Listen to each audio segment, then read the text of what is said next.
Walter do Fórum, e vou solicitar a intervenção do Walter. As inscrições sejam encerradas, para que dê tempo de nós respondermos todas, porque são várias as perguntas já formuladas. Então, quem quiser se inscrever, por gentileza, enquanto ele faz a sua pergunta, se inscrevam, por favor. Bom dia a todos. Meu nome é Walter Fernandes, eu sou o membro do Fórum Lixo e Cidadania.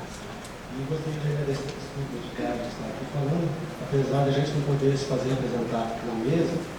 Primeiro, colocar uma preocupação minha, que acredito que ainda por falta da municipalidade, a nossa municipalidade, ela sofre ainda de um mal, que infelizmente boa parte da população do Brasil ainda sofre, uma moléstia, que denomina de síndrome do cachorro vira-lata. É aquela capacidade que o cidadão tem de achar que ele não é capaz de fazer nada e precisa pegar os modelos de fora, os exemplos de fora, que é algo que o Brasil padece há anos, achando que nós não somos capazes de resolver os nossos problemas. E os problemas só são resolvidos com soluções fantásticas e milionárias. Existe uma situação, não sei se isso é folclore ou não, mas diz que na época da Guerra Fria, quando existia aquela busca, né, pela conquista do espaço, tinha uma situação que era a seguinte: lá no espaço eles precisavam fazer cálculos, porque os computadores da época se resumiam a fazer as 4 operações e olha lá. Então você precisava escrever e fazer cálculos, só que sem gravidade a caneta não funciona. Aí os Estados Unidos começou a desenvolver uma tecnologia para conseguir fazer que uma caneta funcione sem gravidade, e gastou milhões de dólares. E conseguiu, desenvolveu. E os russos que estavam na mesma corrida, então tudo bem, deu um lápis, falou, ó, usa um lápis. Isso quer dizer o quê? Eu não preciso gastar 300 milhões de reais para montar um sistema de queima, que eu posso fazer isso com um custo muito mais baixo, fazendo a compostagem e a reciclagem. O que me salta assim, eu fico pasmo de saber, que nós temos em Maringá um centro de referência internacional de controle de qualidade de água. Quando você fala em queimar, você vai poluir o meio ambiente de uma forma geral. O espaço, a água, o solo. Nós temos o Nupélia, que trabalha com qualidade de água, dá assessoria para usinas hidrelétricas do Brasil inteiro, inclusive do exterior. Recentemente, todos os dias existem pesquisadores do mundo inteiro que vêm aprender em Maringá. O município de Maringá jamais pediu orientação ou uma parceria com a Universidade Estadual de Maringá. Nesse estudo que passou recentemente, o representante do CREA falou que saiu uma matéria no jornal aqui local, dizendo que Maringá tem pelo menos 60 patentes de tecnologia desenvolvidas e que ninguém se utiliza. Pelo menos 4 delas são de reaproveitamento de resíduos sólidos. Pelo menos 4. Maringá não foi atrás. Nós temos o departamento de economia da UEM, não foi atrás. Nós temos a incubadora da UEM, que tem fantásticos projetos que poderia ser utilizado, não foi-se atrás, mas foi-se aonde? Na França, foi-se aonde? Em Portugal, né? E vou deixar as piadinhas de lado, mas não precisamos ir a Portugal para aprender alguma coisa. Nós temos tecnologia própria, nós temos que perder essa mania de achar que nós não temos competência para resolver. Outra coisa, que realmente, agora foi a primeira vez que eu ouço, e até o representante do CREA falou, foi a primeira vez que o prefeito municipal tocou na questão da compostagem e da reciclagem. Porque, se bem que a matemática não fecha, o próprio, que foi apresentado logo de início, essa usina tem que queimar 500 toneladas de lixo dia, de 300 até 500, em razão do... Nós não temos esse lixo, nós temos que importar esse lixo. Então, quer dizer, não tem como você fazer reciclagem ou compostagem. Eu estive com uma conversa com o representante da Fox, e ele me disse com essas palavras: na verdade, Maringá não é uma cidade de foco, mas para nós é extremamente importante. Sabe por quê? Porque Maringá, na verdade, não comporta esse sistema. São 500 toneladas, Maringá não produz isso. Mas Maringá, para nós, é muito importante. Apesar de que algumas pessoas dizem aí que nós somos burros, e já disseram isso abertamente, que eu acredito que não, você chega à seguinte conclusão: Maringá é conhecida nacionalmente como uma cidade ecológica, com um prefeito reconhecidamente ecologista, inclusive secretário aí de meio ambiente. Só encerrando, se Maringá saiu uma proposta e aprovação com usina de queima, isso é o quê? Um selo de qualidade nacional. Nós temos uma das melhores faculdades do Brasil e do mundo aqui dentro, então se todo mundo aceitou é porque a coisa é boa. Mas a minha indagação vai para o Dr. Torinho, quando o prefeito colocou a situação de que nós temos uma unidade de separação do lixo, mas essa unidade ela está fechada por determinação da Justiça. Gostaria que o Dr. Toninho explicasse por que é que foi fechada. Quais os motivos que levaram a Justiça a determinar o fechamento dessa unidade de separação de lixo. Obrigado.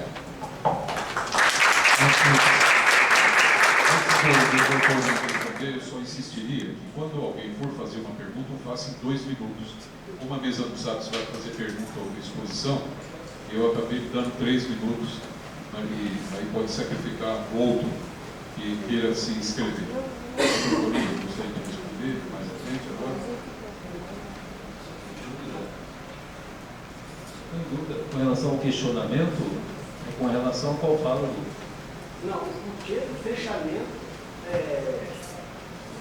dessa de separação? Existe uma determinação legal que eu vou fechar. Assim, com relação a... Deve ser com relação àquela área do antigo lixão. Isso, mas aquela parte não faz a separação voltada lá ao mar. Aquela parte está inserida naquele contexto daquela área, por determinação judicial, naquela mesma ação civil pública que o município perdeu, né? Então, por enquanto, aquela área é objeto de embargo judicial, decisão judicial, que bem ou mal, por hora, tem que ser cumprido, né? Nada impede que o município, se tiver uma outra ideia para aquilo ali, peticione os autos e, com base em elementos técnicos, traga ali a sua visão para aquela área, né? Qual que é a proposta dele? Aquilo está em fase de execução, Walter. Está em fase de execução de sentença. Naqueles autos, a posição do Ministério Público sempre foi muito clara com relação a isso, mesmo antes da recomendação. O primeiro contato que a gente teve com o processo foi sempre no sentido de que se cumprisse aquela sentença, que foi, aliás, o doutor Indecir, outro promotor que entrou naquele processo. A decisão para nós foi clara, que deveria ser ter um aterro sanitário,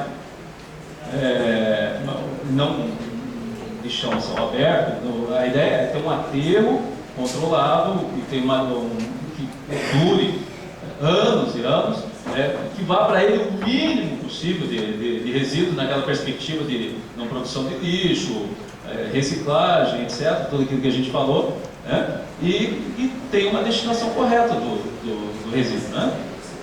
Por hora, tem essa questão da pedreira, que o CREA comentou, né? Está sendo destinado para aquela área ali próxima. Está sendo feito isso? Está. A gente até tem um outro procedimento paralelo para verificar se está adequadamente sendo controlado. Até quando a gente fala de título precário, a gente está usando um termo técnico aqui, né? Porque para dar a impressão que está sendo de qualquer jeito. Não é isso. Título precário em direito, né? Para quem tem informação, é título provisório. Nos parece que é uma solução provisória. A decisão fala um aterro definitivo. Então, o que o Ministério Público está fazendo? A gente está zelando para que seja cumprida a sentença. Aterro definitivo, a reciclagem, né? Agora, de repente, como se vai fazer isso? Como que vai ser executada essa decisão? Aí é uma questão que cabe ao município cumprir. E não ao Ministério Público. O Ministério Público tem que exigir do município isso. Agradecemos ao Dr. Lafayette. Eu vou passar a palavra ao Dr. Eduardo Lopes para responder uma questão por escrito e fazer as suas despedidas, porque precisa se ausentar. Eu tenho uma audiência daqui a pouco do Ministério Público lá em Londrina, então eu ainda tenho que pegar a estrada, 2h30 lá. Já me disseram que eu já estou aqui meio no limite. Tem uma pergunta diretamente a mim, então eu vou respondê-la. Do Hélio Marques. O IAP tem deficiência de funcionários, 38% deles estão em período para aposentar, não tem mecanismo para controlar a poluição do ar, não estaria sendo irresponsável ao conceder licença para incineração? Então, assim, eu vou rapidamente dizer o seguinte.